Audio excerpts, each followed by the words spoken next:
What's his name? Do you love him? My voice was calm. No anger or accusing tone.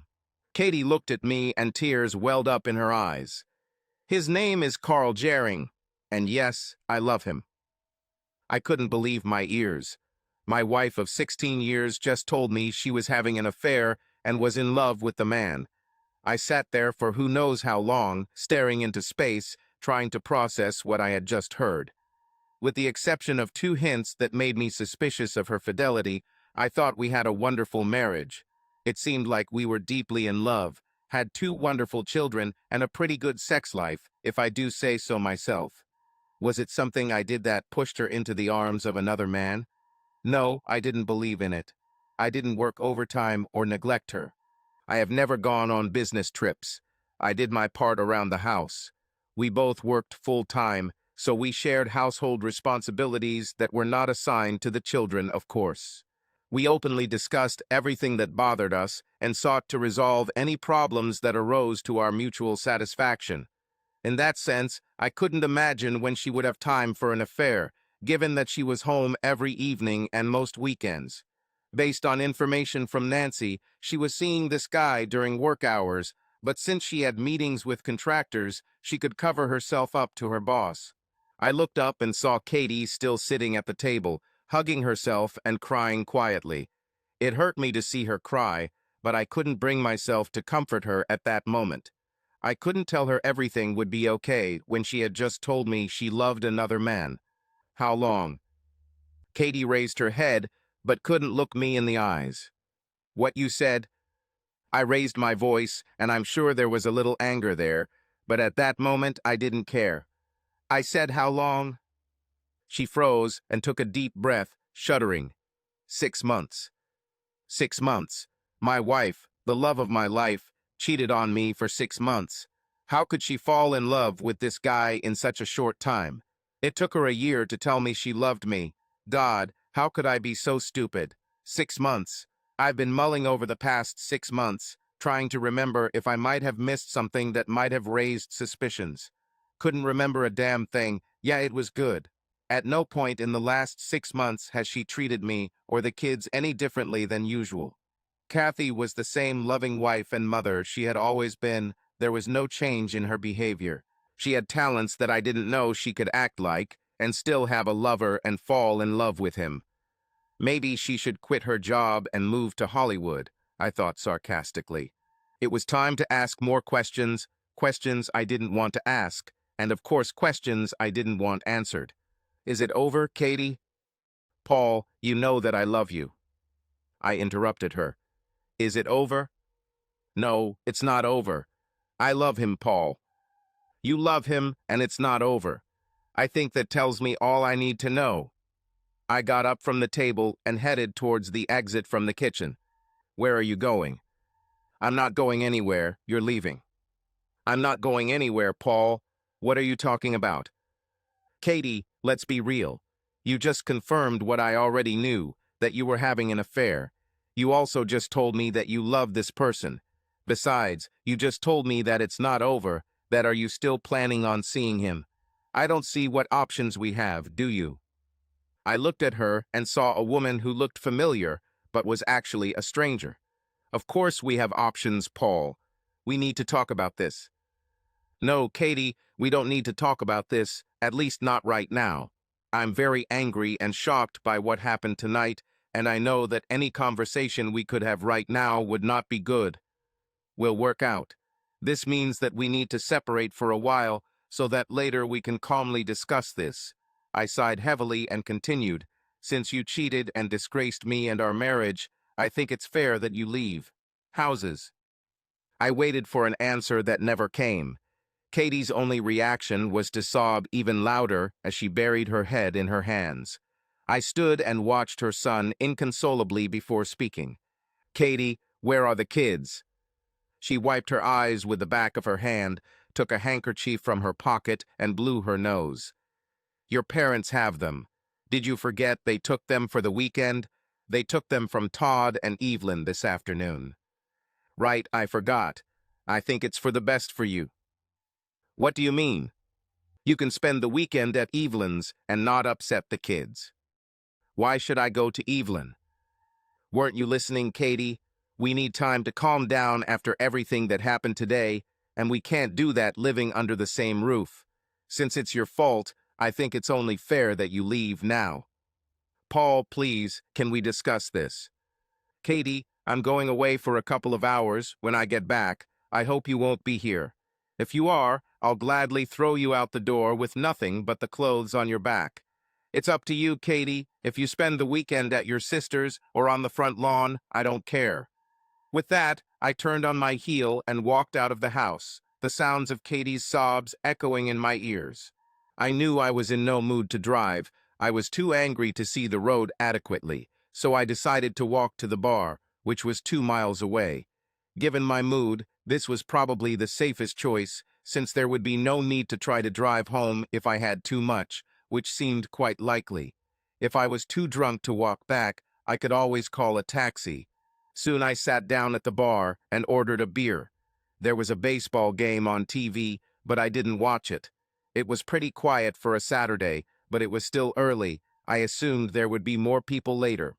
The beer was good, cold and wet, which is what I needed right now. Despite my desire to get drunk and forget this whole mess, I sipped my beer and reflected on my situation. My marriage went from the greatest thing in my life to a nightmare in a matter of minutes. Despite my suspicions, I hoped I was wrong, or at least that the affair had ended, and she had simply forgotten about the clothes in the trunk. Never in my wildest nightmares did I think that the affair was going on, and that she didn't want to end it. Why is this guy better than me? What can he give her to make her fall in love with him, and want to tell me that she still wants to see him? What will I do without her in my life?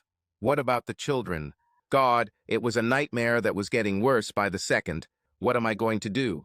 I still love her, but can I accept her ongoing affair? This question was perhaps the easiest to answer in all the disaster that my life had become. No, I can't stand the fact that she continues to date this guy. His name was Carl. Yes, Carl. I just can't accept the fact that she will continue the affair and still remain my wife. I am a monogamist, and I am not going to share my wife with anyone. This is not negotiable. No matter how much I love her, I cannot share her. I can't keep her in my bed knowing that she was with her lover that day or wondering if she thinks about him when she's with me. I'm not like that. I'm not jealous or possessive, but I don't like the idea of an open marriage either. No, I won't be sharing Katie in the future. With that resolved, now it's time for more complex questions. If she decides to stay with me, can I forgive her?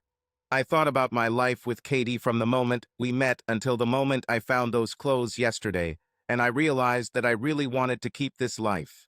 I had everything I wanted, and I really think I can forgive her enough that we can go to counseling and deal with this mistake she made and move on with our lives.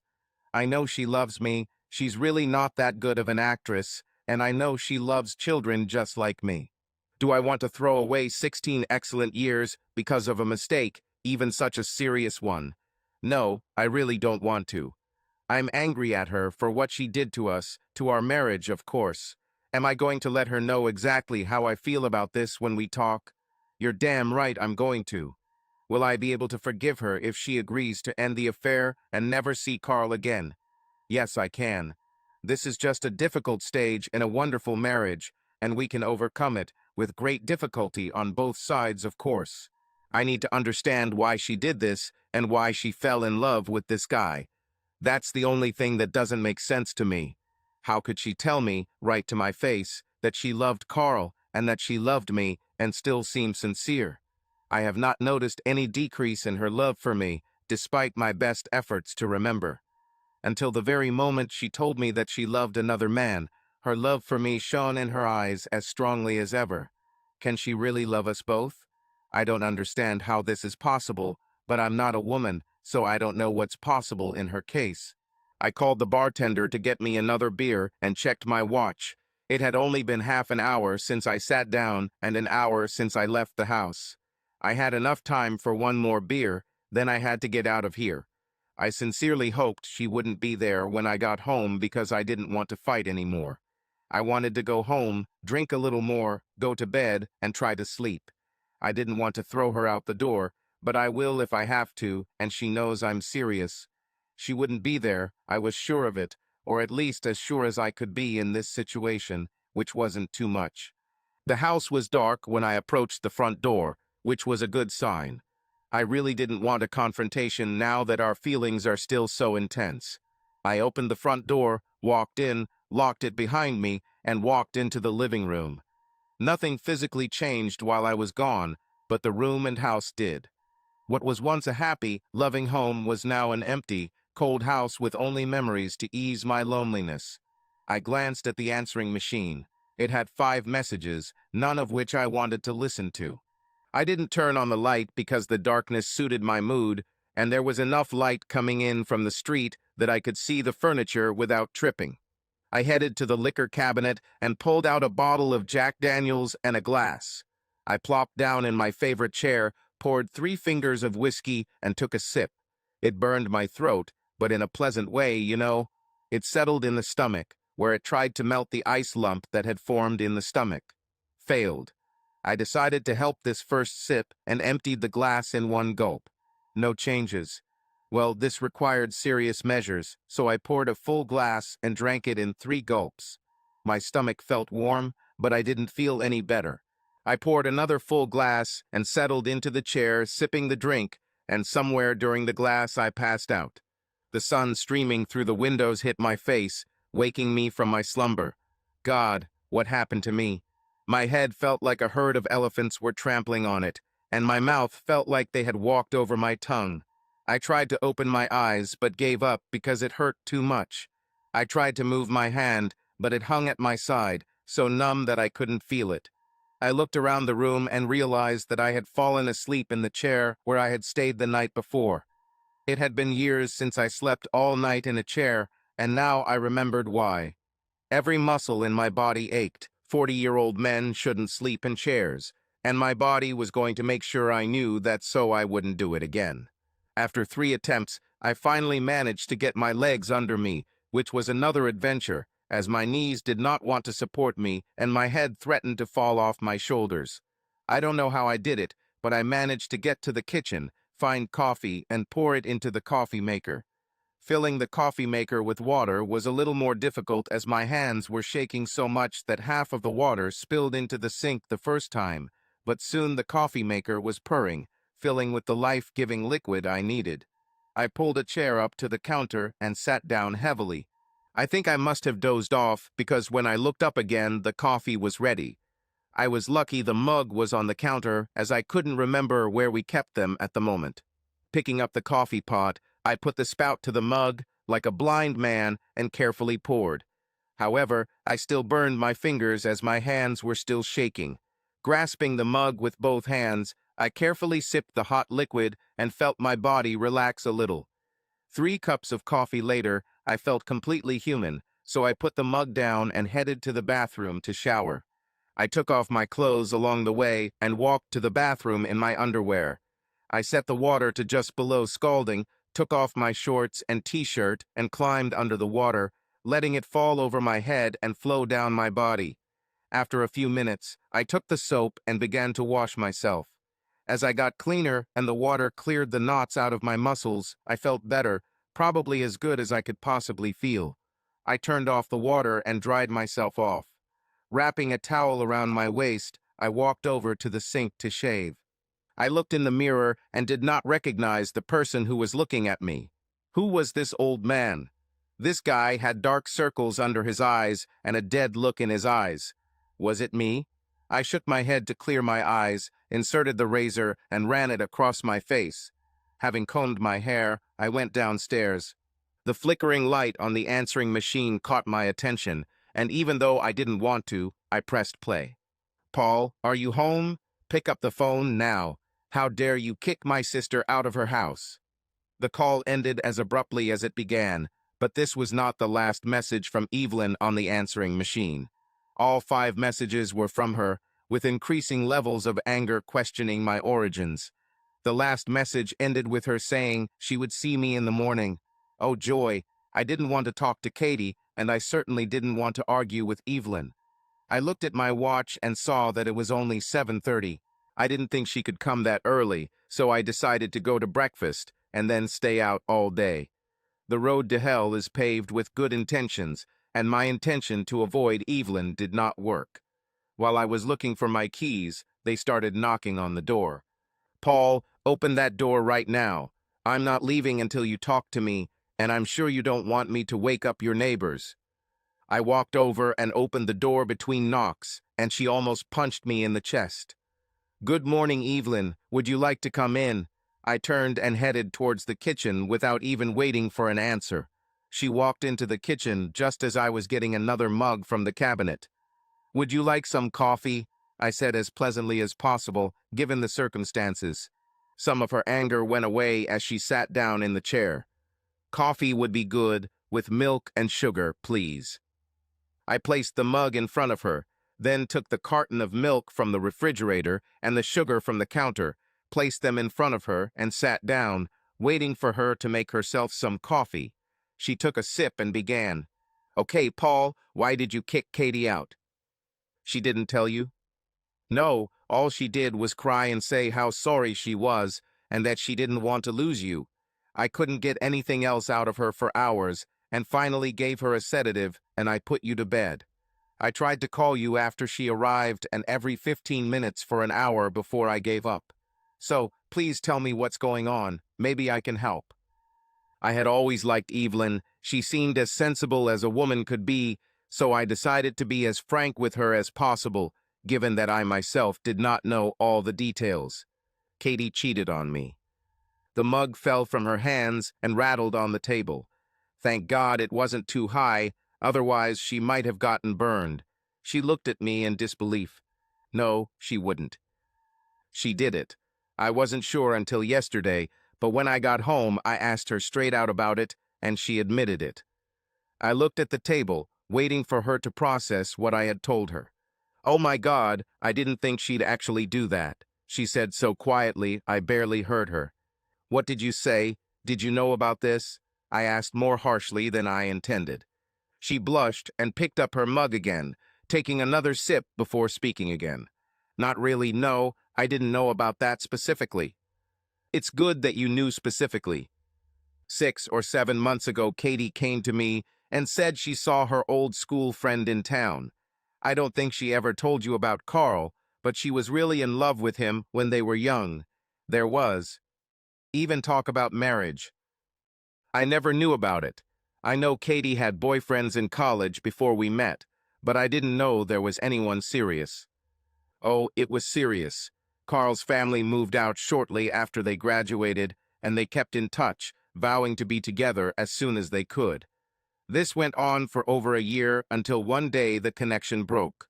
She tried to find him, but his father died, and they moved again without leaving a contact address. She was devastated. She really believed that they should be together. I thought that she might do something stupid, so I sent her to a psychologist, and gradually she got out from the hole in which she found herself. And then she met you. I had never seen her happier, and it seemed as if she had put Carl behind her, thinking of him fondly, but not living for him. Then, as I said, 6 or 7 months ago, she came and told me that she saw Carl in the city and had coffee with him. She looked the same as when she was a teenager when she talked about Carl. I told her that she should not meet with an old friend. She is now a married woman with 2 beautiful women, children and a husband who would walk on water for her or drown trying. I told her to stop living in fantasies before she ruins her marriage and family." Evelyn stopped and moved the mug towards me. I poured her more coffee and waited for her to finish her story. I thought I had gotten through to her because when she left, she thanked me for being a good sister and reminded her of what she had. I really thought she was fine and soon forgot about the conversation. She didn't seem different to me, and I guess you didn't either, and she didn't mention it again, so neither did I at that point, and I didn't think she would, so I never told anyone about it. I didn't even tell Todd. God, now I'm so sorry I didn't talk to her again. It's not your fault, Evelyn. She didn't show any outward signs all this time and at home. If I hadn't noticed the hickey, I wouldn't have had any suspicions. Suck? Yeah, a couple of weeks ago, I walked into the bathroom while she was getting dressed and noticed a bruise on her chest. She told me some lame story about getting hurt at work, but she looked guilty. Then I found out about the collision with a woman outside the motel and the man who was with her. She lied about what happened, so I started to worry. Then, like I said, yesterday I got confirmation that she was cheating. I found underwear in a bag in the trunk of her car. "This could be a surprise for you," she said hopefully. I could have, but the panties were clearly not worn for me. "Oh," she said disappointedly. "My feelings are exactly the same. So, where do we go from here?" Last night I asked her who he was and if she loved him. She said his name was Carl and that she loved him.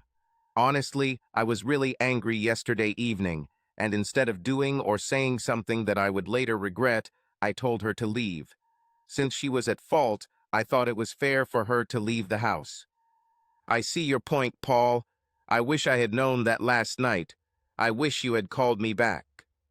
I didn't want to talk to anyone yesterday, Evelyn. I wasn't sure the calls weren't from Katie, so I ignored them and got drunk. If you had come 5 minutes later, I wouldn't be here. I would have been gone all day. I couldn't sleep, so I left early. I asked Todd to feed the kids and take them away so Katie wouldn't be disturbed.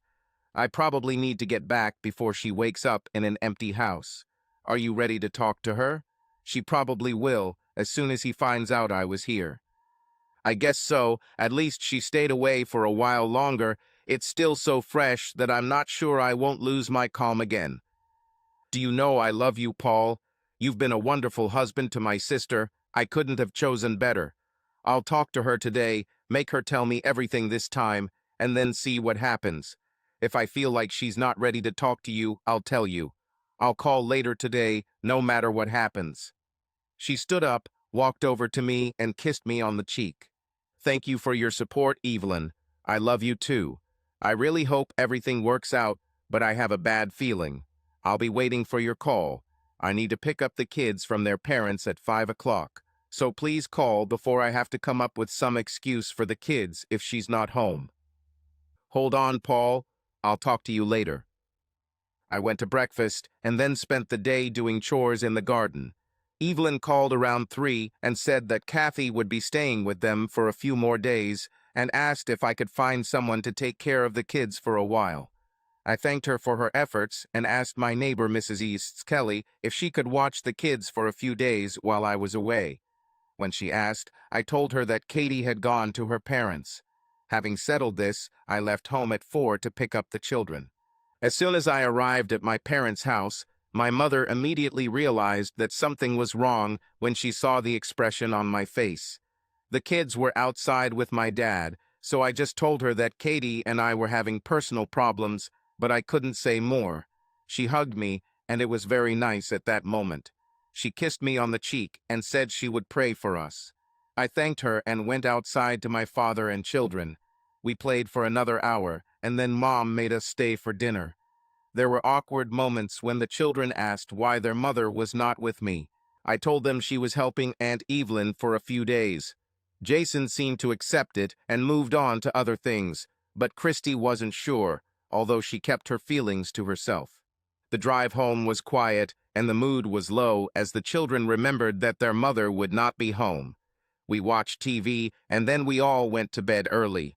I hope the kids slept better than I did. This continued until the following Friday. Katie and the kids talked every evening, but I was always conveniently out of the room when it was my turn, so I avoided talking to her, even though I felt embarrassed about it. Evelyn called me at work on Thursday and asked if I was ready to talk to Katie. I said I had calmed down enough to discuss things. I arranged for the kids to have dinner at Mrs. Kelly's while Kathy and I met up. I didn't want to discuss it at home because I didn't want to be alone with her. We agreed to meet in a quiet restaurant with semi-private booths, so we could have some privacy but still be in public. We agreed to meet at 7. I arrived a few minutes early and waited at the bar. Katie came in exactly at 7, saw me at the bar, and came over. "Hi, Paul." "Hey, Katie, would you like a drink?" "Yes, thank you. I would like a gimlet, please." We grabbed our drinks and walked to our table. I asked the hostess to give us as much privacy as possible, so she seated us as far away from others as possible. We were given menus, and we were left alone. No one would have guessed that we had been married for 16 years based on the way we behaved with each other. We looked at the menu and went through it trying to decide what to order before the waitress arrived. During this time, we barely said a few words to each other. Luckily, the waitress came, and we ordered. We were left alone again. I spoke first. "You look beautiful today, Katie." She looked at me, barely holding back tears. "Thanks, Paul. Look, I'm sorry." "Katie," I interrupted, "I don't want to discuss this right now. Please, let's wait until we eat. I don't want to be constantly interrupted by the waitress." "Sorry, Paul. I won't bring it up again." We sat in silence until the salads arrived, then again until the main courses arrived. Finally, we finished eating, although I can't say I ate much, and neither did Katie. I realized that I could no longer put off this conversation. "Okay, Katie, we've finished eating as much as we could. Please tell me what you wanted to say earlier." And I sat back, waiting. Now that it was time to speak, Katie didn't seem particularly eager to start. She took a deep breath, began to speak, and then stopped without saying a word. She looked at her plate, sighed again, and began. "I'm so sorry I hurt you, Paul. I didn't and never wanted you to find out. I love you." "That's a weird way to show it, Katie. How can you say you love me when you say you love Carl?" "That's the problem, Paul. I really love you, and I love Carl too." "Oh, this is so confusing." She stopped, and the tears she had been holding back flowed down her cheeks. I took a handkerchief out of my pocket and handed it to her. She wiped her eyes and gathered her strength. "Why don't you try to explain it to me? I want to understand how you can love both of us. Evelyn told me a little about Carl and what he meant to you. Why don't you fill in the blanks?" She continued to tell me everything Evelyn had told me, plus her inner feelings about Carl and how she fantasized about what life with him might have been like before he was taken from her. She hid her fantasy when she met me and moved on with her life, or at least thought she did, until she saw Carl again and all the old fantasies and desires came back to her with renewed vigor. She found herself unable to stay away from him, although Evelyn was very convincing about what could have happened if she had gone ahead and met Carl in a more intimate setting. Although I didn't want to hear it, she also told me how she felt when they made love. I stopped her when she started going into too much detail. I didn't need or want to hear it.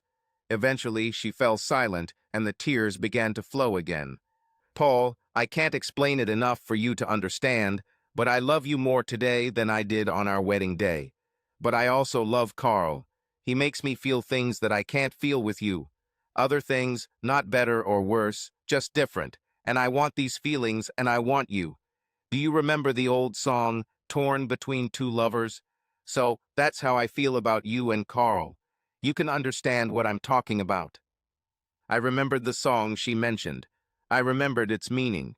The woman said she loved her husband, gave him her virginity, but found a lover who did for her what her husband could not do because they were connected by different parts of her personality.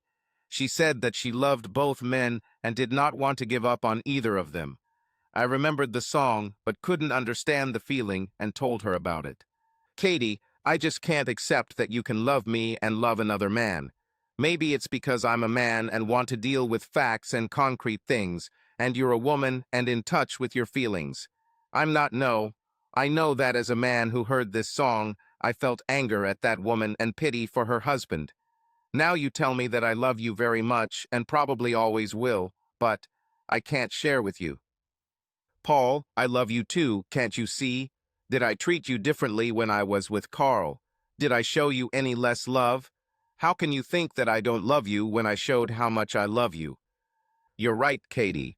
You've never shown me less love that I know of, but that was before I knew what I know now. I can't accept that my wife has a lover and doesn't want to leave him. I love you, Katie, but I won't share you. I'll make you a deal.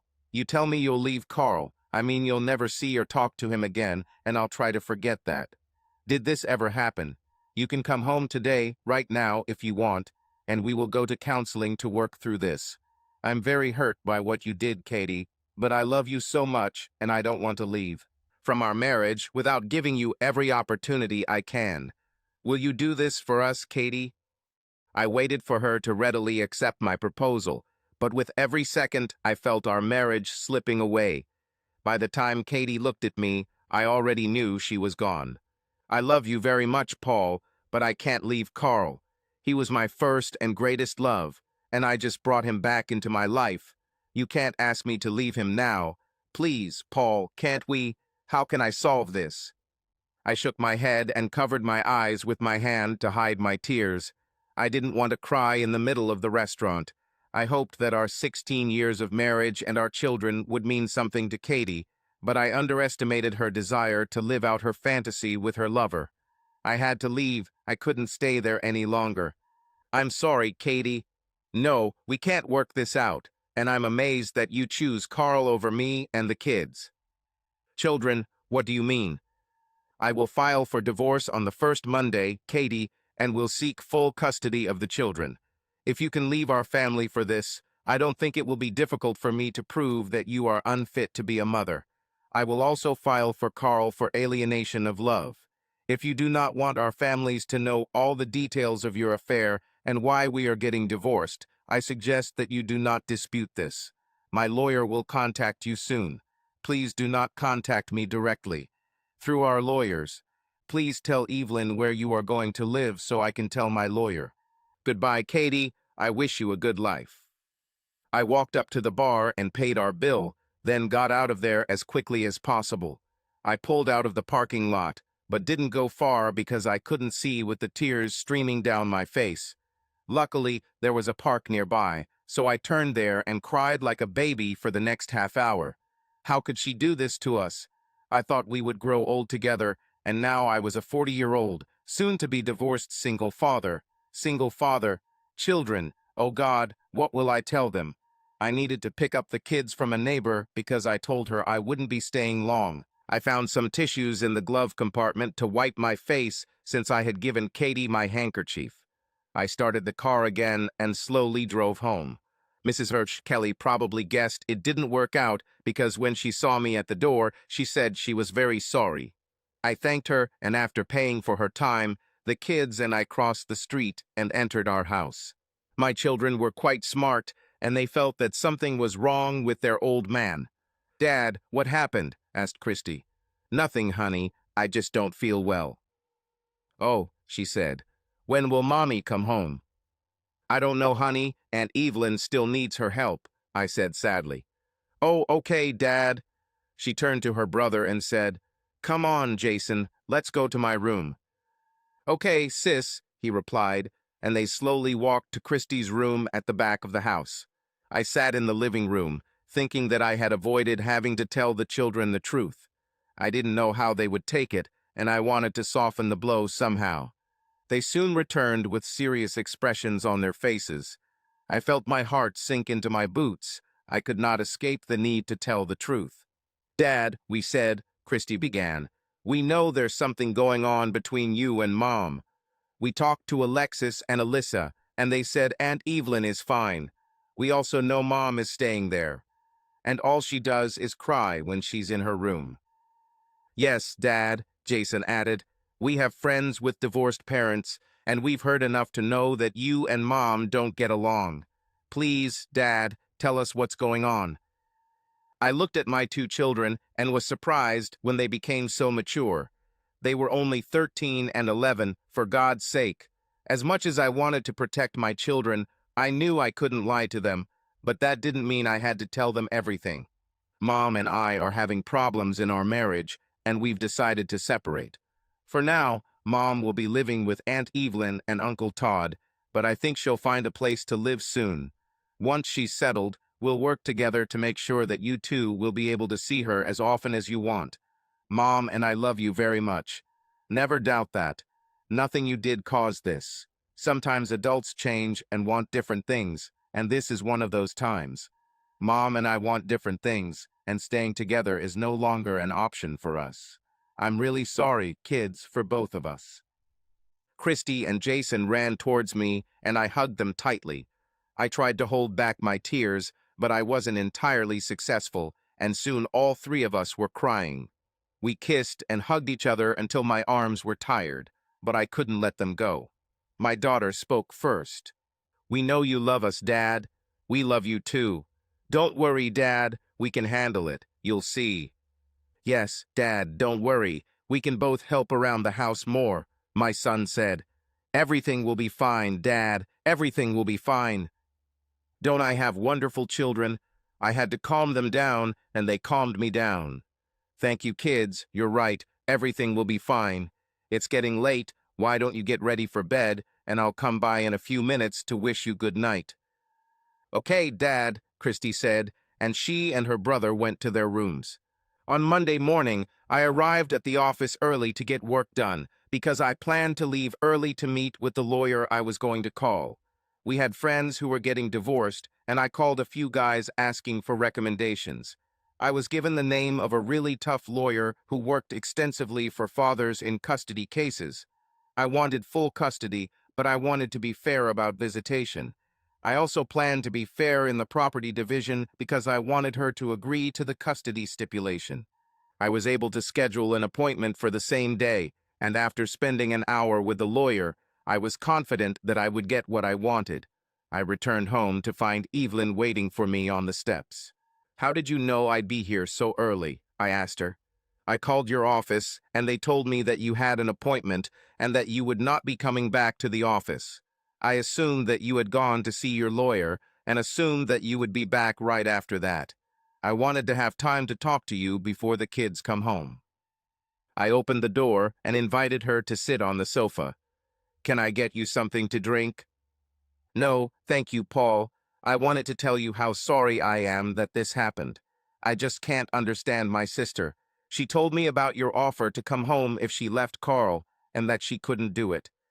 She also told me that you are going to fight for full custody of the children, and even this did not move her. She is under some kind of obsession or fantasy, and I cannot understand how she could trade 16 years of marriage for a guy. I haven't seen you for 20 years. She buried her head in her hands and began to cry. I stood up and sat next to her, putting my arm around her shoulder. "Thanks, Paul. I really need a good hug right now." I stepped back and smiled sadly at her. "Anytime, Evelyn. I appreciate everything you do for me and for your sister. I just wish she was as sane as you. God, I miss her so much. I miss her every day, and especially at night, when I lie in this big empty bed. But I cannot afford to be a fool and accept her need for Carl while remaining her husband. No matter how much I love her, I cannot be less than myself and ignore what I believe in.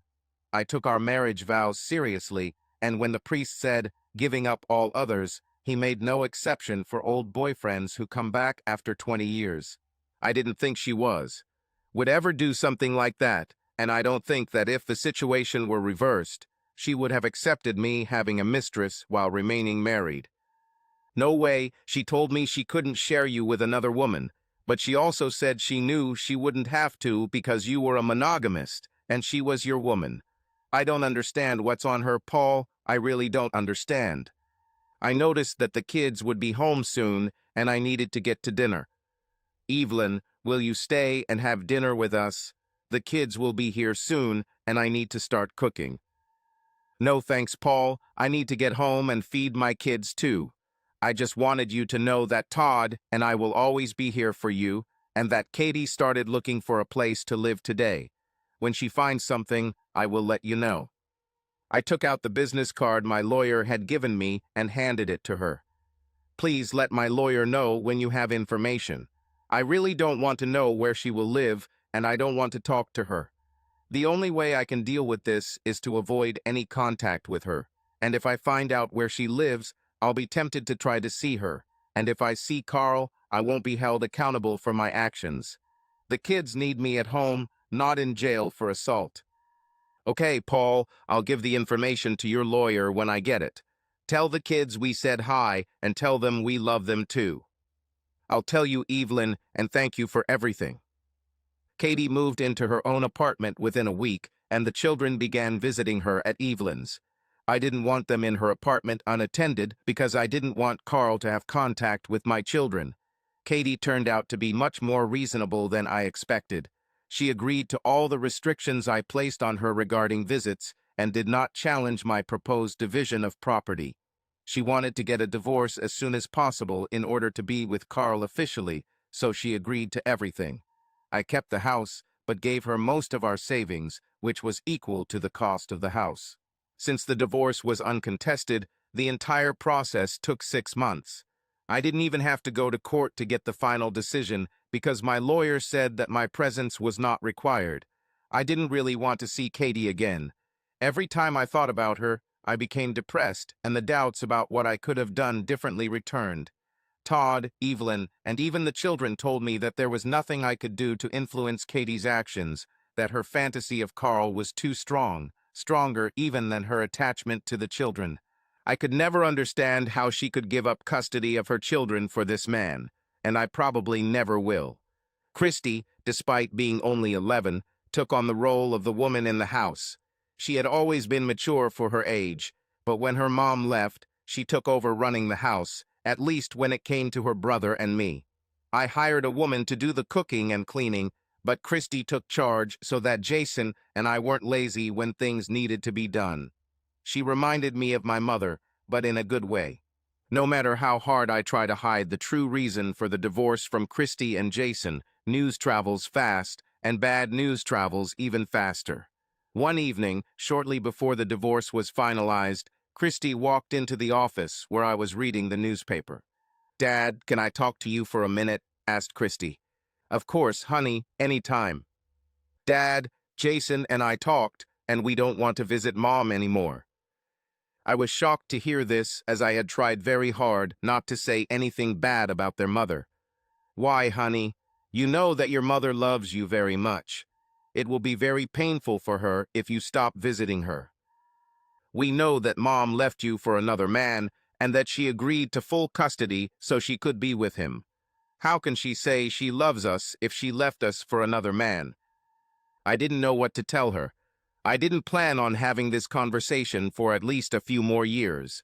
I lowered my head, sighed, and looked into her eyes. "Just because your mother doesn't live with us doesn't mean she doesn't love you. Circumstances change in people's lives, men and women grow apart, and it has nothing to do with not loving your children when they can no longer live together. Who told you that Mom left us for another man?" "Dad, we are not stupid. You and Mom seemed so in love, and then one day Mom was no more. Something big had to happen, and it had to be Mom's sin because she left home. If it was you who screwed up, you wouldn't be there, so it had to be Mom. Plus, kids hear things even when we shouldn't. When Mom went to live with Aunt Evelyn, our cousins overheard the adults talking and told us." "What, Dad? How can you say that Mom loves us if she left us for another man?" I just sat there, stunned. Here I was thinking that we, Todd, Evelyn, and I, were so careful not to talk in front of the children. I guess I should have realized that I couldn't hide it forever. All I could do now was try to convince her to keep in touch with her mother, despite her feelings of rejection and abandonment. "Even though you think that this is the reason why Mom left us, you should know that she has never stopped loving you and will never stop loving you. She believed that it would be better for you and Jason to live in our house with me than to move to be with her. I don't want you to stop seeing your mom. It would be wrong to punish her because she and I can't live together anymore. I won't force you to see her if that's true. Your wish, but I ask you to think about it.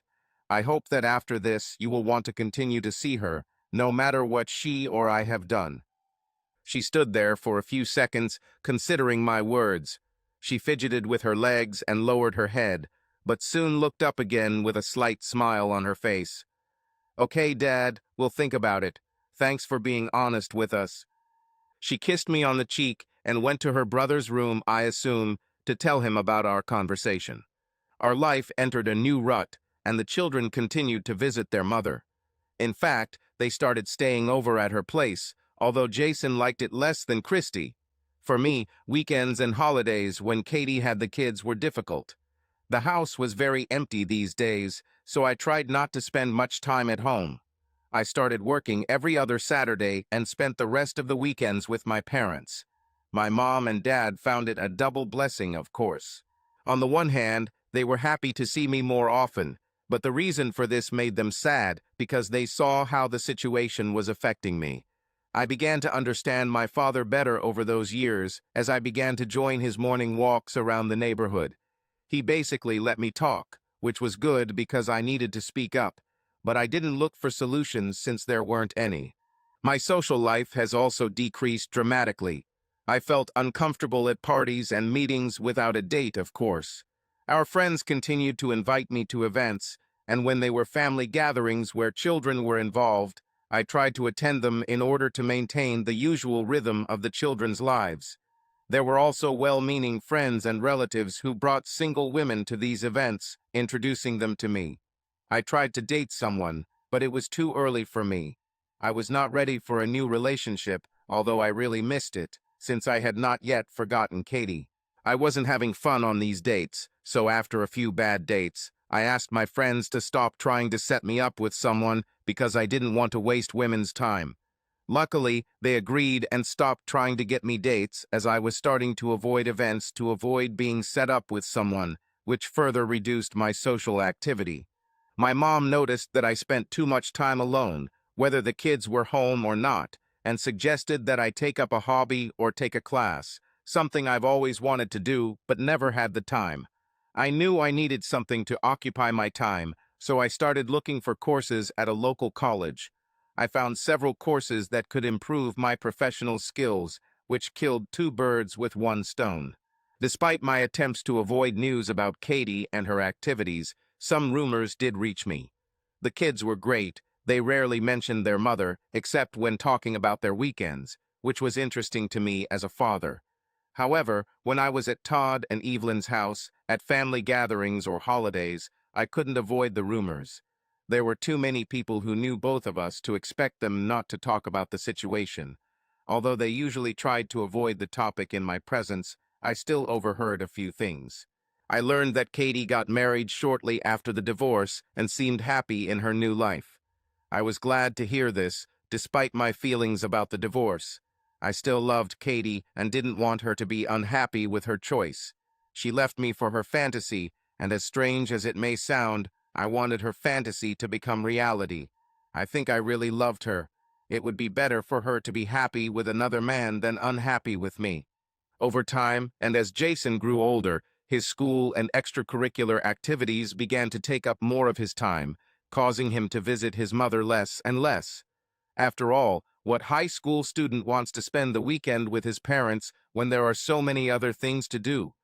Not visiting his mother didn't mean he spent more time with me, so I didn't get any benefit from it, but I understood.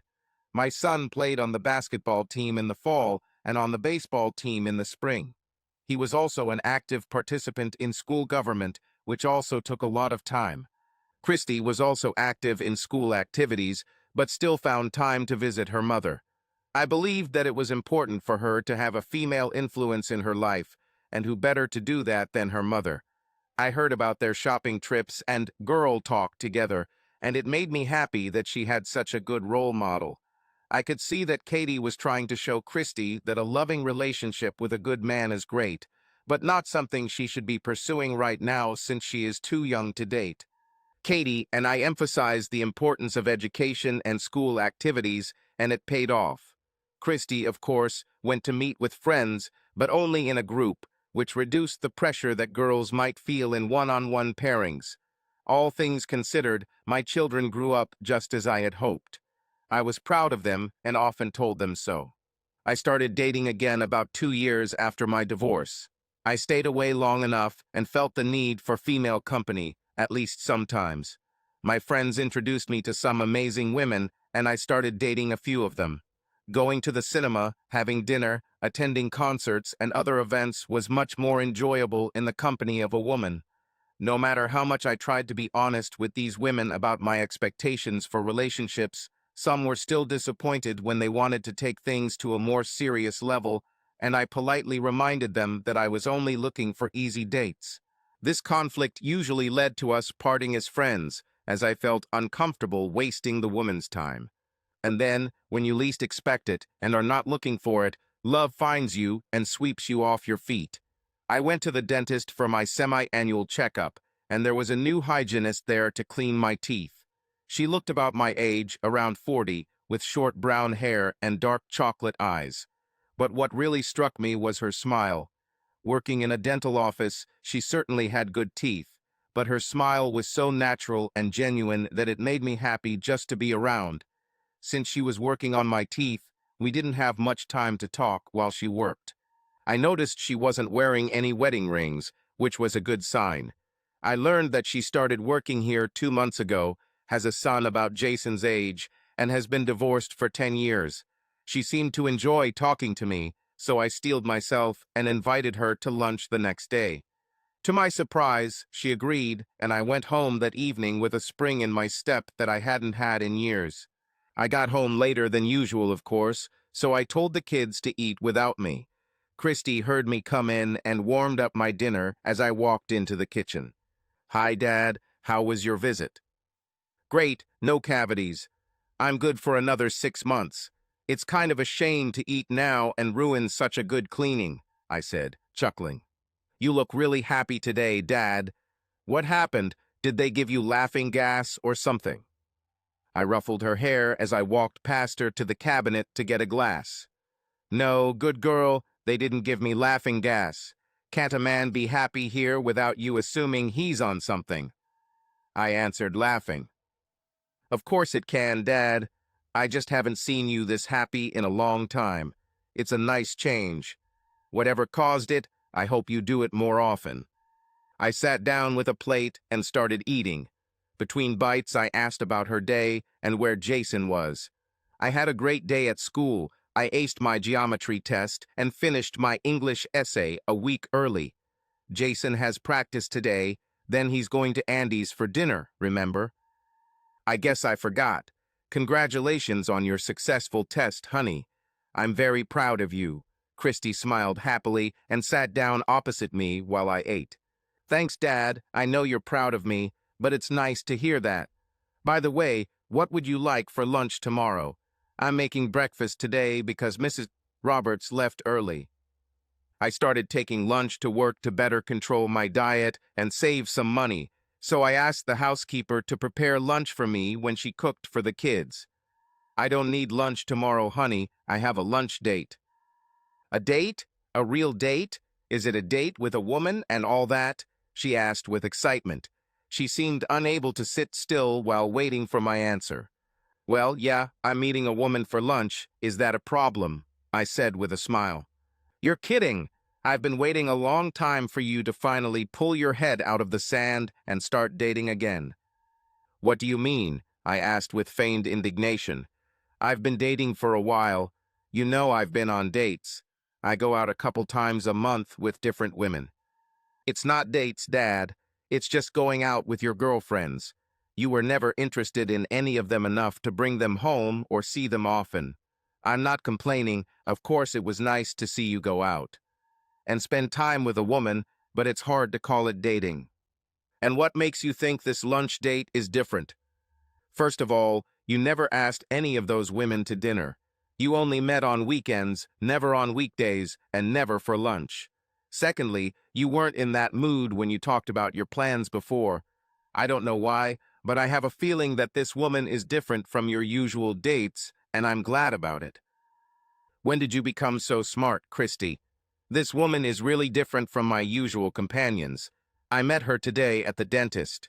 She works there.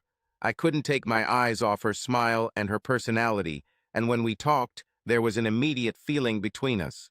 Mutual understanding, so I asked her out to dinner, and she said yes.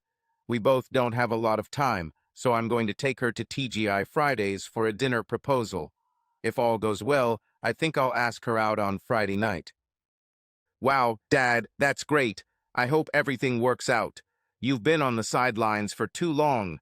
You're a nice man and have a lot to offer a woman. I know you were stressed about the divorce, and it took a while to get over it. I'm just glad to see that you're willing to take risks again." "Wow, honey," I said seriously, I think you're putting too much into this lunch date. I just met this woman. It's too early to assume there's more to it than there is. Sorry, Dad. I didn't mean that you were going to get engaged tomorrow or anything. I'm just glad to see a positive change in your attitude towards dating compared to your usual feelings. Hopefully you'll have a good time tomorrow, she said with a smug smile. Yeah, hopefully I'll have a good time. I hope you didn't jinx me. I didn't jinx it, you'll see. With that, she left me to finish my dinner alone. I left work a little early for lunch, so I wouldn't be late for Heidi. She was waiting for me outside her office, so I stopped and opened the door for her. Thank you very much, kind sir. I could get used to it, she said, sliding into the seat. I walked around the car, got behind the wheel again, and we drove off. Where are we going, Paul? I was thinking we could go to TGI Fridays. They have a special lunch. Great, I like TGI Fridays. I asked Dr. Budhecht for a little extra time for lunch today, and he said it wouldn't be a problem, but I wouldn't want to take advantage of it since I'm new to working there. Well, here we are. How about I drop you off at the door while I park? It'll save us a few minutes. Good idea, Paul. By the time I parked and reached the entrance, Heidi had already chosen a table and was studying the menu. We ordered and talked a bit while we waited for our food. During the meal, the conversation died down a bit, but not so much that we felt awkward. Time passed quickly, and the lunch hour came to an end. It was time to return to work. My initial impressions of Heidi as someone I'd like to get to know were only strengthened after lunch, so I decided to ask her about Friday. I really enjoyed today, Heidi. Do you mind going to the movies on Friday? Sorry, Paul, I can't. I interrupted her before she could continue. Sorry, I hope I wasn't too intrusive. I thought you liked it today, I said, embarrassed. Paul, if you'd let me finish, I'd say I can't go on Friday because I already have plans. My son is in a school play. I'd love to go with you again, I just can't on Friday. She smiled at me encouragingly. Well, now that I'm in deep trouble, are you free on Saturday? Yes, Paul, I'm free on Saturday. What are your plans? She asked flirtatiously. I'd like to take you to a movie and then maybe dinner. Is that okay for you? That's very acceptable. Here's my number. Call me tonight when we have more time, and we'll decide when you can pick me up. She handed me a piece of paper as I stopped in front of her office. She leaned over and kissed my cheek before getting out of the car. I really enjoyed it, Paul. Looking forward to your call. Before I could respond, the door closed and she headed back to work. I went back to work too and must admit I didn't get much done the rest of the day. Dinner that night was interesting. Jason and Christy bombarded me with questions about my lunch date, how it went, what she was like, whether I would see her again, a normal interrogation, only now I was in the place of the accused, which had not happened since I was their age. I told them that Heidi is a year younger than me and has one son, 16 years old. She is pretty, of average height, with brown hair and the most beautiful chocolate eyes, and that lunch, although a little rushed due to limited time, was very enjoyable. The main question, whether I would see her again, was resolved in the affirmative. I mentioned that I was going to call her later in the evening to set up a date for Saturday night. It was my turn to do the dishes, but Jason and Christy took over so I could call without delay. I settled into my office and dialed the number she gave me. 2 rings later, a young man answered. Hello, he said. Hello, this is Paul Matthews. Can I speak to Heidi? Yes, she's here. Wait a minute. I heard him hang up and heard conversations, but could not make out the words. Soon Heidi answered the phone. Hi, Paul. How are you? I'm glad you called. Do you have time to talk? Hey, Heidi. Things are going great now that I'm talking to you. I'd love to chat if you have time. I have time. James does his homework before he can pick up the phone, and even if he doesn't, he might lose the phone to his old mom once in a while, she said with a smile. I know what you're talking about, Heidi. I also have 2 teenagers at home, and I have to fight with them for permission to use the phone. I usually don't even answer it because no one calls me. Oh, I know this feeling well, Heidi said. So, Mr. Matthews, what are your plans for Saturday? We spent the next hour finalizing our plans for Saturday and spent the rest of the time just talking about everything and nothing. Time flew by quickly, and it was time to end the conversation, to our mutual regret. We said goodbye looking forward to Saturday. I walked out into the living room where Jason and Christy were watching TV and sat down with them.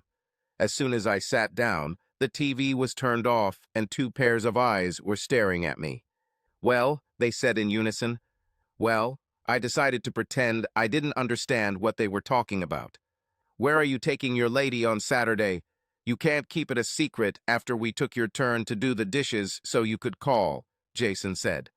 We're going to an early movie and then a late dinner, if you must know, I said with a smile. Wow, a movie and dinner, right? Christy said. Sounds safe enough for a first date. I don't think you can get in trouble with a plan like that. In trouble? Me? I haven't been on a date in a while, so I forgot how to get in trouble. Let me tell you, I'm a gentleman when it comes to dating. I can provide recommendations, I said, pretending to be offended. I hope you're not too much of a gentleman, Dad, Christy grinned. You won't have much fun if you're too correct. Sorry, Christy, but I don't like where this conversation is going. Suffice it to say, for the first date, I plan to be a gentleman. I think Heidi will appreciate it.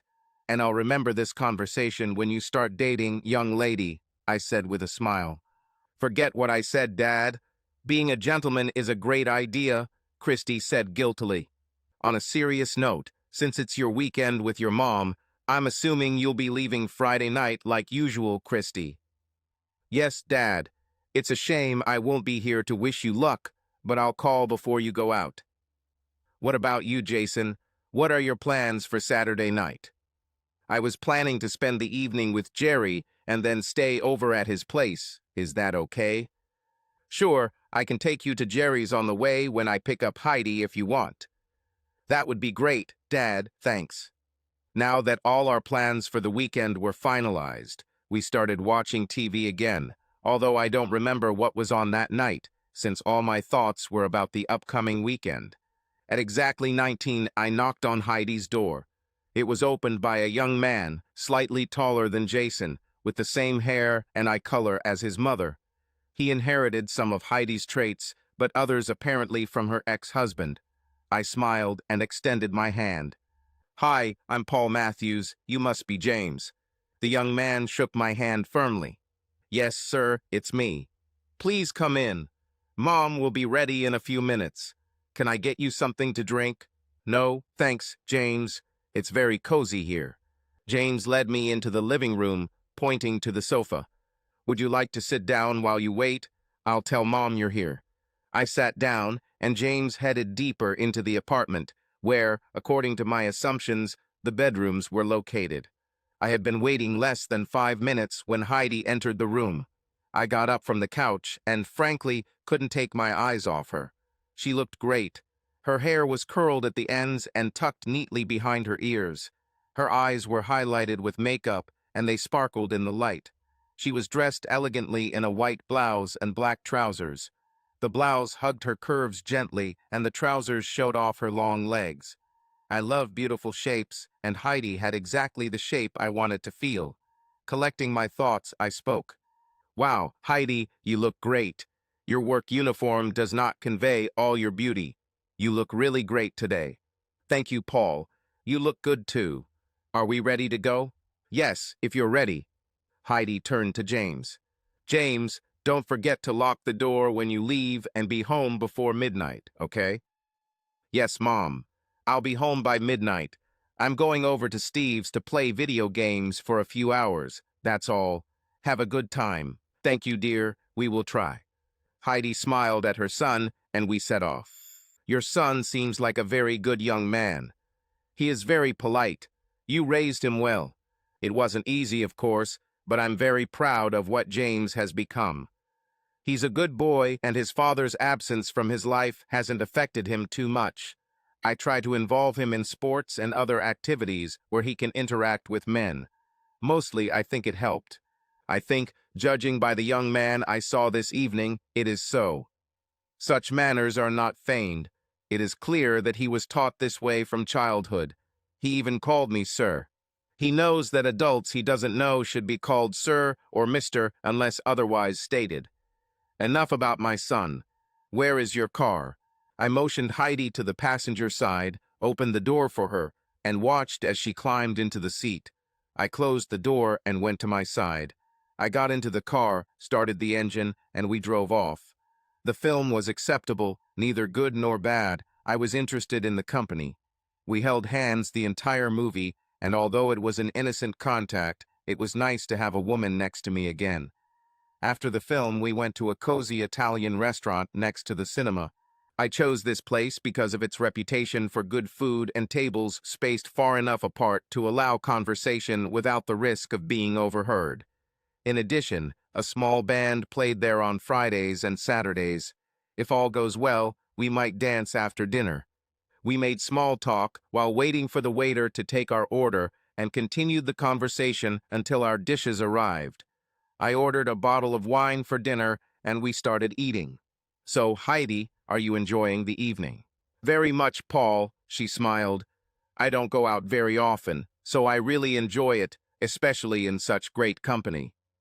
If you don't mind me asking, how is a beautiful woman like you still single after all these years? I do not mind. My husband left when James was only 6. He didn't feel the need to pay child support, especially after his girlfriend got pregnant, so I didn't have a lot of free time. I worked 2 jobs for several years trying to make ends meet. Then I got certified as a dental hygienist, which helped financially, and I quit my second job. It also freed up my time for James, and I tried very hard to raise him right.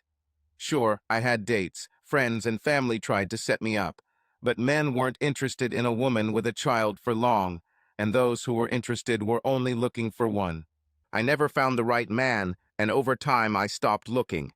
What about you? How is it that a handsome man like you is still single? I wasn't sure how open to be, but honesty is the best policy, so I took the plunge. I told you I've only been divorced for about 2 years, so it hasn't been that long. We were married for 16 years before I found out she was cheating. It was a real shock, I can say. I didn't even realize there were problems until the very end. She fell in love with someone else, and 6 months later I was a divorced father. My family and friends tried to arrange dates for me, but nothing worked out. The end of the marriage was too fresh. I haven't dated anyone for over a year since my divorce. When I saw you, something told me it was time, so I asked you out, and here we are. I'm glad you felt it, Paul. I haven't had such a good time on a date in years. The manicotti is simply wonderful. How do you like the lasagna? The conversation continued in a light, cheerful, and even humorous manner. Heidi had a great sense of humor and could talk about a variety of topics. We finished dinner and wine and then headed to the lounge. Sitting at a table next to the dance floor, I ordered us another glass of wine. More wine for me after this glass, Paul. I don't drink much, and I don't want to fall asleep on you. No problem, Heidi. Don't you want to dance? We joined other couples on the dance floor and started swaying to the music. I held her close, but not too close. I wanted her to know that I enjoyed holding her in my arms, but I didn't want to seem too aggressive. I really enjoyed holding her. She smelled really nice and felt even better. We danced for a couple of songs and then returned to our table. You're a good dancer, Paul. Not that I'm Ginger Rogers, of course. I haven't danced for so many years that I forgot how much I enjoy it. I'm glad you liked it. I would never have known that you haven't danced for a long time. You move so well, it must be in your blood. I think this is more the merit of my partner. Sorry, I need to powder my nose. I stood up, then sat down again, watching her walk away from the table. I'm not sure, but I thought there was more swing in her walk than before, although that could just be my imagination. She looked just as good from the back as she did from the front. My intentions of being a gentleman were sorely tested with this beauty. I don't know why, but I felt more for this woman than any other since Katie. And surprisingly, I didn't feel as bad about the breakup as I usually do when dating.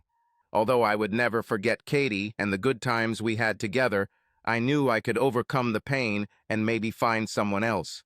Hoping it might be Heidi, but if it didn't work out, I knew I'd keep looking. Heidi returned to our table, and before she could sit down, I led her to the dance floor, where we danced until the band took a break. As we danced, Heidi moved closer and closer until she rested her head on my shoulder. I pressed her a little tighter, letting her know that I really liked her and that I enjoyed our closeness. After the last song, we decided to call it a night, and I walked her to the car. As we walked up the stairs to her apartment, I felt sad that the evening was coming to an end. I really enjoyed my time with Heidi, and I was sure she would too. I sensed her reluctance to end the evening as she walked slower than usual as she approached the door. We soon reached her door, and she turned to me. "I had a great time, Paul. It was a lot of fun, more than I've had in years." "I had a great time too, Heidi. I'm very glad that you agreed to come with me. I feel so comfortable with you that it didn't feel like a first date at all." With these words, I leaned over and kissed her tenderly.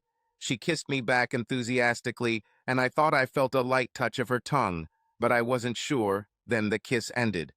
"Call me tomorrow, Paul," she asked, opening the door. "Definitely. Good night, Heidi." "Good night, Paul." She closed the door, and I walked towards the car as if flying on wings. The next morning, I woke up to an empty house as Christy was at her mother's and Jason was at a friend's. I made coffee, and after showering and shaving, I sat down with a newspaper and a cup of coffee. After one cup, I decided to go to a local diner for breakfast since I didn't like cooking for myself. I took the newspaper and went to a local cafe for a hearty breakfast. By the time I got home, it was just under 11 a.m. I hoped it wasn't too early to call Heidi, but I doubted she'd be sleeping that long, not with a teenager in her arms. I picked up the phone and dialed the number. "Hello? Hello, Heidi. I hope I'm not calling too early." "Floor? No, I got up a long time ago. I'm so glad you called. Thank you for a wonderful evening yesterday. I really enjoyed it." "Me too, Heidi, believe me." I paused, then decided, "Hey, are you free this afternoon for a walk through the forest preserve? I think today is a beautiful day for a walk." "That's a wonderful idea, Paul. I love walking in the forest. There are great hiking trails there. What time do you want to go? How about I pick you up in an hour? Will this work?" "Great, see you then." This afternoon walk turned into an early dinner in the evening. I couldn't stay too long since both Christy and Jason had to be home by 6. As expected, I received the 3rd degree from my children regarding the date. When they found out that I was with her again in the afternoon, they were both very pleased. "Heidi seems like a very good woman, Dad." "Do you think you'll see her more often?" asked Christy. "I think so, dear. I really like her. She is smart, funny, and pleasant to talk to," I said with a smile. "So, when will you see her again?" "Probably this weekend, but we haven't made any firm plans. I'll definitely talk to her later in the week." "When can we meet her?" "Not soon, dear. I don't want to rush things. She has been divorced for a long time, more than 10 years, and I don't want to rush. I myself am not very sure about this dating thing either. Let's wait a few months before I bring her home, okay?" "Okay, Dad. I hope you continue seeing her, at least for a while. You look happier than you have in a long time, and I want that to continue. I love you, Dad. I want to see you happy." "Thank you, dear. I appreciate it. I really feel better than I have in a long time. I want this to last, but I need to go slow. We both do. I hope you understand." "I understand, Dad, I understand," Christy said. I turned to my son, who had been surprisingly quiet during this conversation. "How do you feel about this, Jason?" I think it's great that you're going out again, Dad. Heidi seems like a really nice woman. I want to meet her too, but I can wait until you are ready, and so is she." "Thank you, son. Glad to hear you two are okay with me dating again. After all, for the last few years, it was just the 3 of us. I want you two to be included in decisions regarding our family." "You always did that, Dad," Jason said, "and you're doing it now. You deserve adult company, And if that means you spend time with Heidi and not with us, we understand.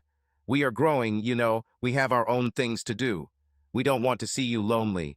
Don't feel guilty about dating again, Dad. We love you and want to see you happy.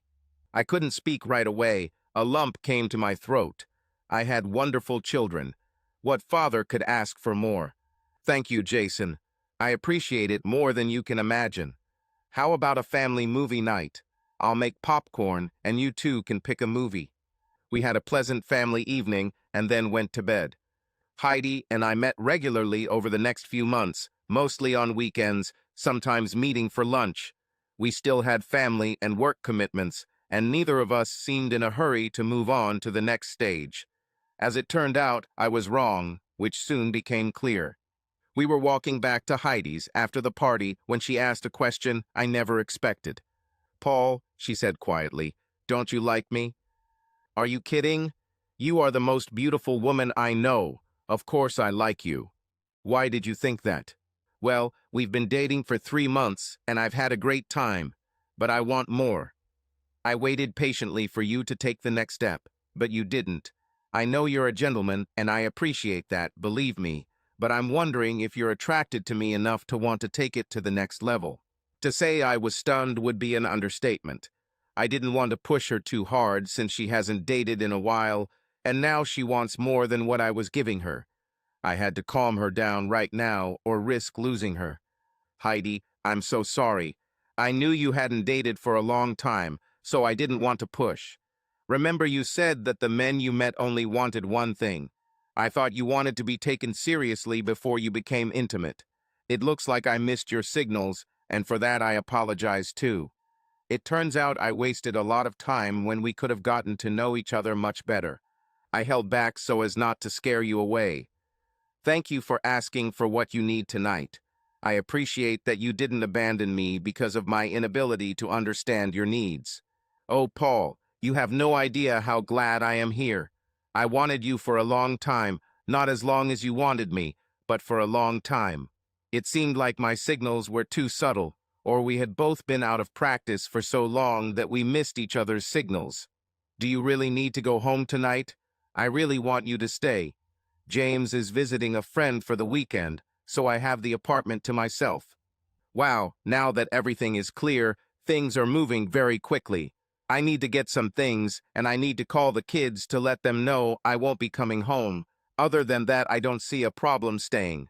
I have an extra toothbrush, and you can use Jane's robe in the morning if you want. Call your kids as soon as we get in. I don't think I can wait any longer." I pressed the gas pedal a little harder, and we soon found ourselves in her apartment. While Heidi went to the bathroom to freshen up, I called home. "Hello?" Christy answered. "Hi, dear." "Oh, hi, Dad. Why are you calling?" "Everything is fine." "Everything is fine, honey. I just called to let you know I won't be coming tonight. I didn't want you and your brother to worry." "Well, finally, Dad. I was already wondering when you would spend the night with her." "Oh, not you either. Heidi said something similar earlier, which is why I'm calling." "Well, have a good time, Dad, and don't rush back in the morning. Jason and I will be fine." "I will do so, dear. Good night." I hung up and stood there for a few minutes, collecting my thoughts. At the beginning of the evening, I could not even imagine that a few hours later I would be standing in Heidi's living room, planning to spend the night. God, how nervous I was. I haven't been with a woman since I asked Katie to leave the house, over 2 years. I hoped I wouldn't embarrass myself. I knew that old skills would quickly return. This is not forgotten, but the lack of experience would affect my performance for the first time. I was pulled out of my thoughts by Heidi's voice. "Paul, where are you, dear? I'm waiting for you." "Already going."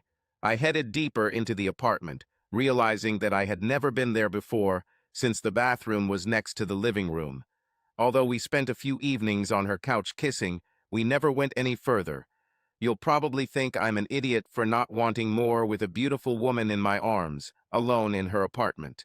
I thought about it, but I didn't want her to think that all I wanted was sex. As I got to know her better, I wanted more than just a physical relationship. I wanted her to love me. I wanted to see if I could love her before I strived for more. After our conversation tonight, I knew I could love her and I wanted her to know it. I easily found her bedroom by the light of the candles burning in the room. A little while later, oh, Paul. She laid her head on my chest, and I felt my skin get wet from her tears. She was crying. Heidi, did I do something wrong? You are crying. No, you're stupid. You didn't do anything wrong. Actually, you did everything right.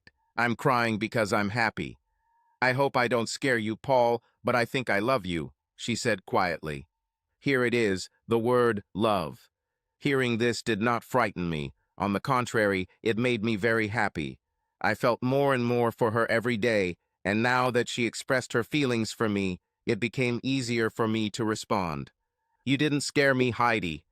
Actually, I'm very happy. I want you to know that I think I love you too. I know we're both a little scared about it all, but I know I want to be with you and explore our relationship further. Paul, I didn't think I'd ever feel this way about a man again. After 10 years of being alone, I gave up. I almost didn't accept your invitation to lunch that day, you know. Something deep down made me say yes, and I'm so glad I did. I'm much happier now since I met you. She lifted her head from my chest and kissed me. This kiss was not as passionate as the ones before. This one conveyed love, not passion. This woman was showing me with her kiss how much she loved me, and I kissed back with everything I had. We kissed for so long, occasionally stopping to breathe or caress each other, but always returning to those loving kisses that we both enjoyed. Despite our efforts, we were both starting to fall asleep, so I suggested we turn out the candles and go to bed. Heidi and I quickly extinguished the candles and crawled under the covers. I hugged her, pressing myself close to her.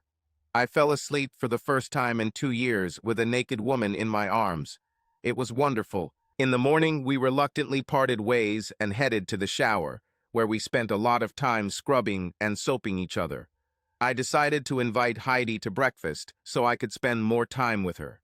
We went to a small diner that served great food and lots of hot coffee, and spent the next hour in pleasant conversation.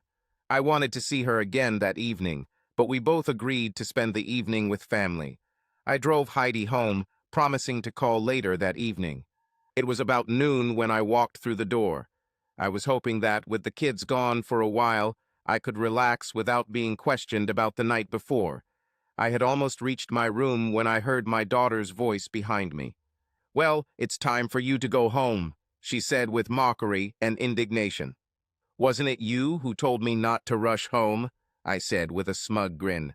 When I said that, I didn't think you would arrive at noon. I've been waiting all morning to hear the details, she said excitedly. And you will continue to wait. A gentleman doesn't say that. Besides, my love life, or lack thereof, is not something I'm going to discuss with my daughter. If I could, I would like to take a shower and change clothes. We can talk after this if you want. Okay, Dad, I'll wait for you downstairs. Would you like some coffee? No, honey, Heidi and I just finished breakfast, and I drank so much coffee that I almost floated home.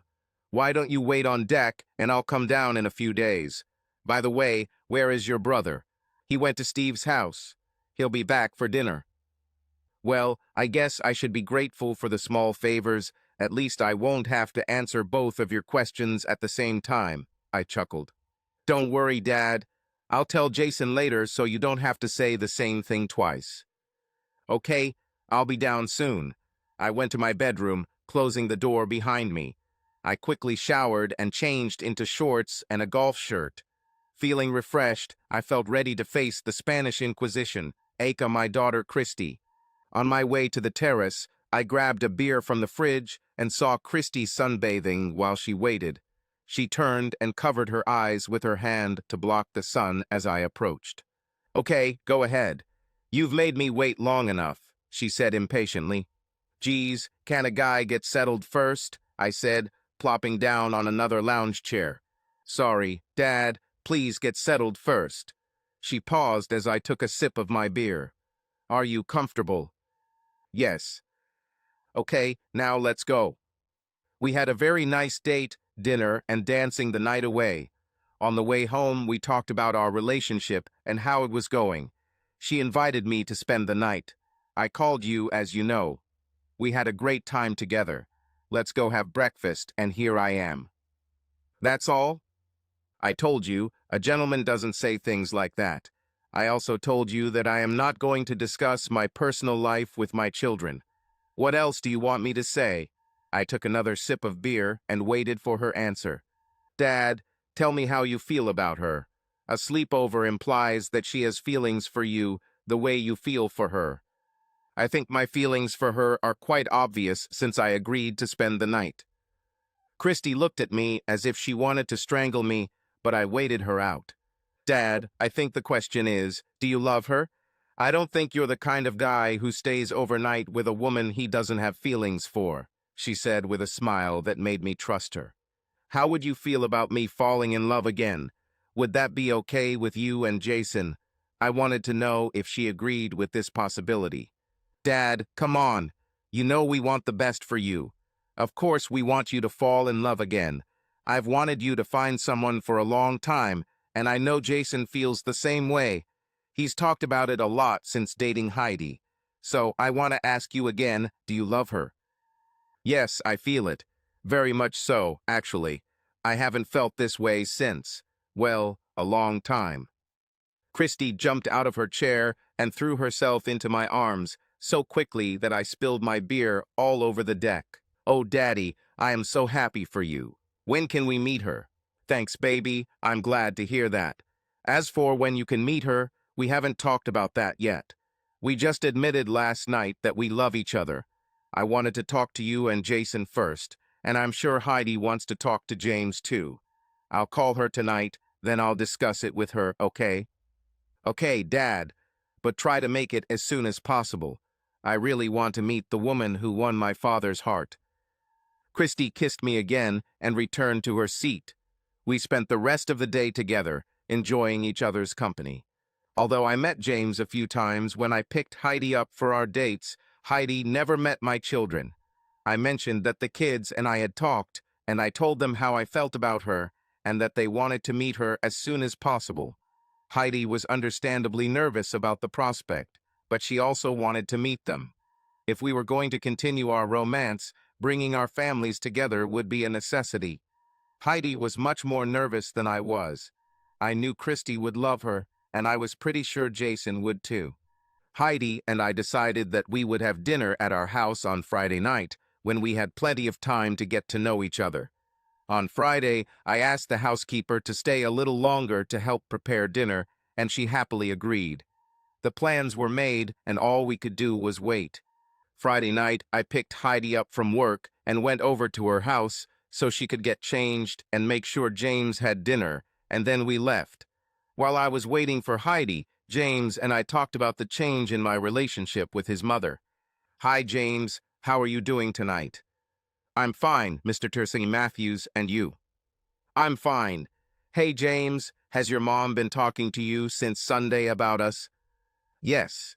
She said you're in love, and I think that's great. Mom needs a man in her life, and I think you are a good guy, and you will definitely make her happy. I want to make her happy. I would never do anything to hurt her, James. I want you to know that. I know you won't, Mr. Matthews. I have been following you since your first date, and I see that you are a gentleman and have great respect for my mother. I like you very much, Mr. Matthews. I'm glad you two are serious. James, under the circumstances, I would like you to call me Paul. Does it suit you? Thanks, Paul. I appreciate it. I hope you don't mind that we didn't include you in the invitation to tonight's dinner. You had the opportunity to get to know me without my children, and I wanted them to get to know your mother in the same way. We will definitely invite you next time. It's not a problem, Paul. I know tonight is going to be pretty hard on Mom. Meeting new people is always important to her, and I don't want her worrying about how I'm getting along with your kids while she's meeting them. About then, Heidi came in and saw us talking. Are you already plotting against me? She said with a smile. James and I talked about our changed relationship. I wanted to make sure he was okay with it, and I also wanted him to understand why he wasn't invited today.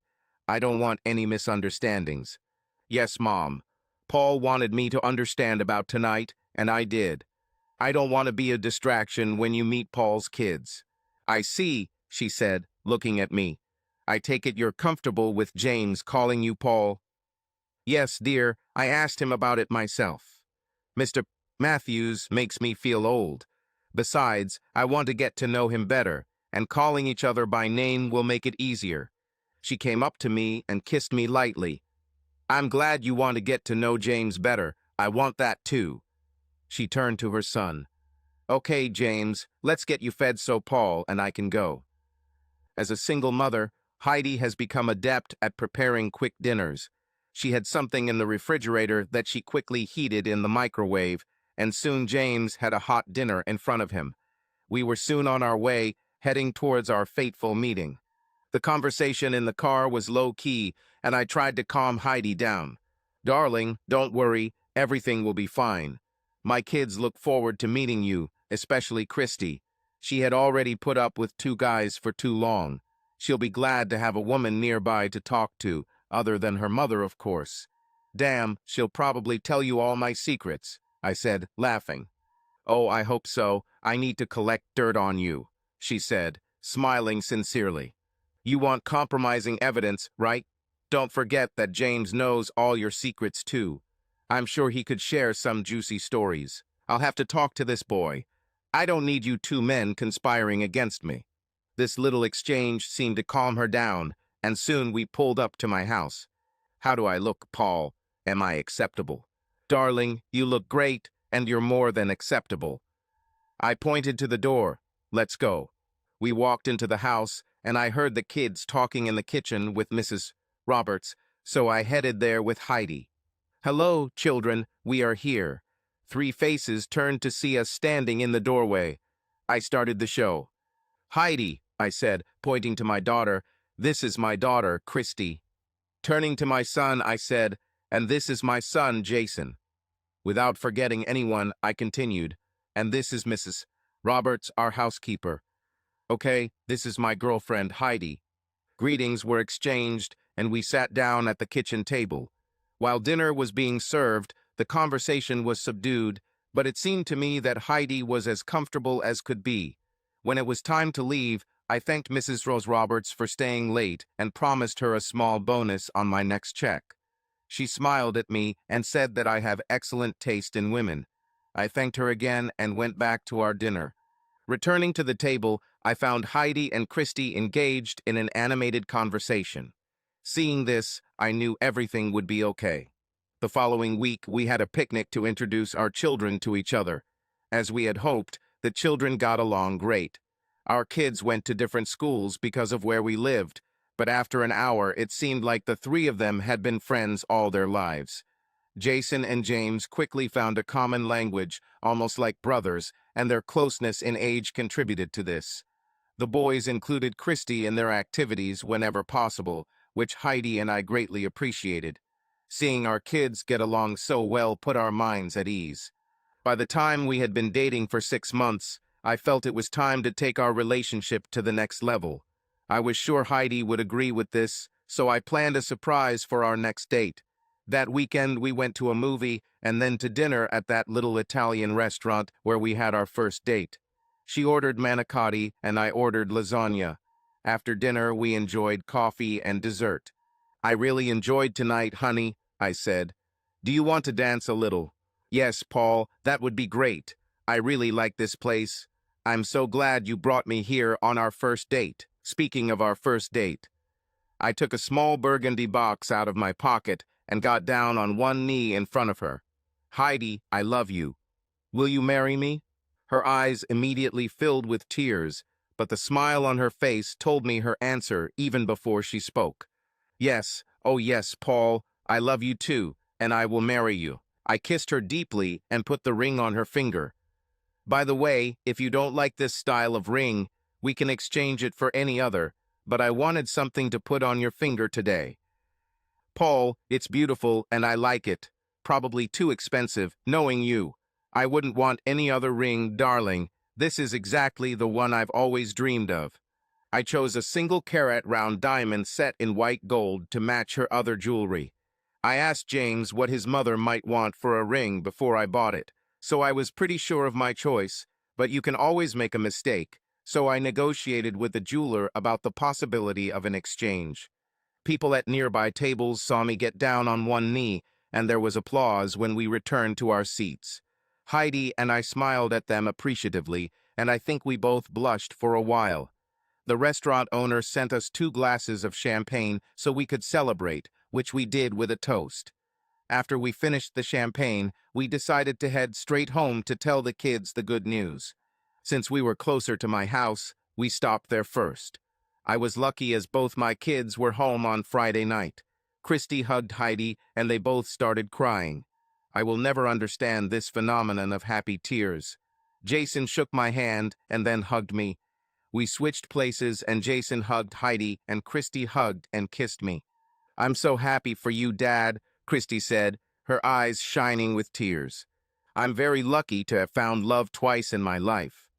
I didn't think this was possible after your mother left." I paused to stifle a sob.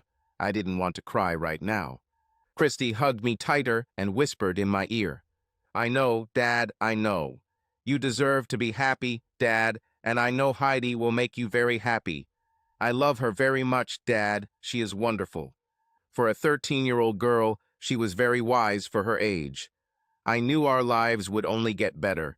I pulled away from Christy and hugged Heidi. "Children, if you don't mind, we'll go to Heidi and tell James the good news. He doesn't know yet." Heidi didn't know I had talked to James about the ring, so he knew I was going to propose, but didn't know when. "Of course, Dad," Jason said. "Say hi to James from us." "Sure, good night," I said, and we headed to the car and our next destination. We had a lot of time to prepare for the wedding, since Heidi still had 8 months of rent left on her apartment. We planned to live in my house, as there was an extra room for James, and it wouldn't require changing schools. When he starts his senior year, even if he moves, he can finish at his old school. Everyone was happy with it. Christy, Heidi, and my mom immediately started planning the wedding, while us men stayed away, except to run errands the ladies gave us.